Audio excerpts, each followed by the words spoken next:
você marca as palavras que precisam ser mais valorizadas dentro do seu discurso. Então, inflexões são essas nuances da voz.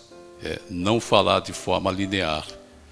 Quem fala de forma linear causa um certo cansaço no interlocutor e muitas vezes até sonolência. Quando você tem bastante conhecimento do assunto e você faz aquilo que nós chamamos de prospecção de vocabulário, com a leitura, por meio da leitura, como a Val disse aqui, por meio da leitura, quando você faz isso, você vai ter um arsenal de palavras na sua mente. Então, esqueceu de uma, você vai encontrar certamente uma outra palavra para substituir aquela esquecida, porém, sem mudar o contexto daquilo que você está falando. Conheça o assunto, domine o assunto e faça algumas anotações. Pode ser numa lousa, se você tiver a lousa por perto, pode ser por meio de uma projeção, né? Que nós utilizamos hoje, é comum o PowerPoint, existem outras formas de projeções também, mas é comum, todo mundo utiliza o PowerPoint.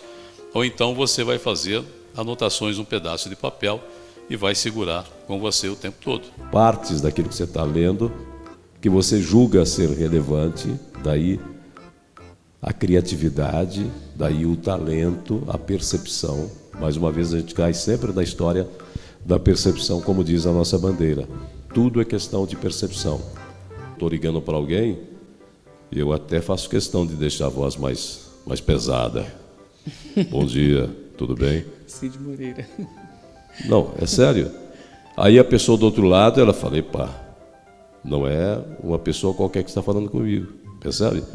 É um truque, é você usar esse poder, que nós somos a voz, Então eu tenho que fazer isso. Alô, bom dia. Por gentileza, a Flávia. Oi, Flávia, bom dia, aqui é o J. Duarte. Falei, pá, quem é esse cara? Não é? Então a voz pode impor respeito, se você entender isso. E, infelizmente, a maioria das pessoas fala de qualquer jeito, a voz espalhada. Quando a gente fala de impostação, não é tornar a voz mais grave, mas é canalizar a voz. Tentar equalizar a voz com graves, médios e agudos, para soar mais agradável. E a gente se apaixona pelas pessoas que falam bem, que são educadas e que têm uma voz bem colocada. Então essa é a grande sacada, que nenhum curso de oratória ensina isso. As pessoas são mais preocupadas em vender o curso, em ganhar o dinheiro delas, sem se preocupar se as pessoas que estão assistindo de fato estão compreendendo. A linguagem formal é aquela linguagem mais sofisticada, mais rebuscada, né? Própria dos intelectuais, das pessoas que querem falar difícil. Ou quando você tem um público técnico, vou falar sobre direito e tenho advogados ou pessoas afins, né? Aí eu uso termos técnicos porque é a linguagem própria daquela categoria. Fora isso, a gente evita a linguagem formal. É a linguagem coloquial, que é a nossa maneira simples de se expressar. A maneira do dia a dia, as pessoas vão entender mais.